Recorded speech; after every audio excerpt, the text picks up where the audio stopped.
Inition is a technology experiential company. We've been around for 18 years. We have been on a journey of discovery of those technologies, how we can apply them to businesses. So we are working on different experiences which are either using virtual reality or augmented reality, but the layer that we are bringing on, it's a layer of measuring the biometrics. So trying to understand what are the emotional triggers for people in those sort of experiences to create better content, task and create better training and understand how people react to different things. Certainly there are clients in the automotive space, and they are very interested in creating, the sort of virtual showrooms, and also not only see the car there, but also touch the board, touch the the leather, feel what it is really to be in a certain car. So we work in retail, we work in automotive, we work in education, we work a lot in the social enterprise space, and I think that's a lot of application that happens. So we've done projects for social enterprise companies that are looking to fostering adoption. We worked with Rotary and UNICEF last year on the polio campaigns, the raising of awareness and actually trying to understand what it is to be in that sort of situation, yes, which is much more powerful if you are involved, if you are immersed in that, than if it's on paper or, watching a video.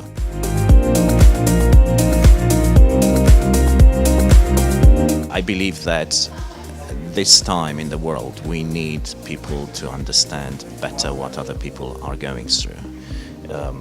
That will bring the world together a bit more. And we're very much sort of walking paradigm bubbles. We live in our own little worlds, and it's not always very easy to understand what other people are going through, and that creates friction in societies. And we know, there's a lot of problems from a social point of view. I do believe that those things will help.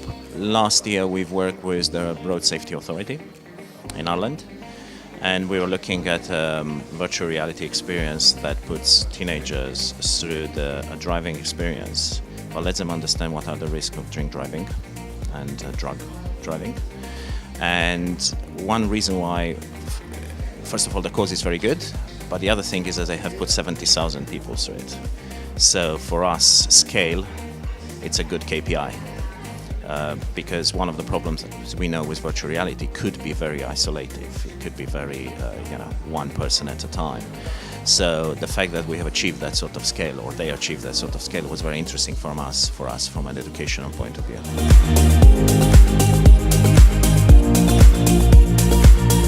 While at the beginning of those technologies, there was a lot of wow factor and a lot of PR capability. We are now moving into what is the ROI, what is the return on investment for spending money on this sort of stuff. And return on investment can only be done if you measure things. That's why we are interested in biometrics. That's why we're interested in capturing data. Once you have someone in that sort of environment, how can you capture the data about where they interact, where they look? Our way of doing it's a sort of triangulation between the gaze, so where I'm looking, but that in itself, on its own, doesn't say much. So we're bringing to that heart rate variation, which is about, arousal. But that in itself is not enough, because yes, I'm interested and I'm excited about something, but why am I excited? So the third component that we're bringing in is the ability to measure emotions by looking at the muscle movement around the eyes. And those emotions combined with gaze and with a heart rate give you a very good understanding of what people are going through and what are the emotions and what's triggering a certain emotion. And then you can measure that and provide some sort of ROI to companies to say, this is a sort of stuff that has happened during that sort of application. That's why they like that brand or that product or that sort of service or that sort of interaction.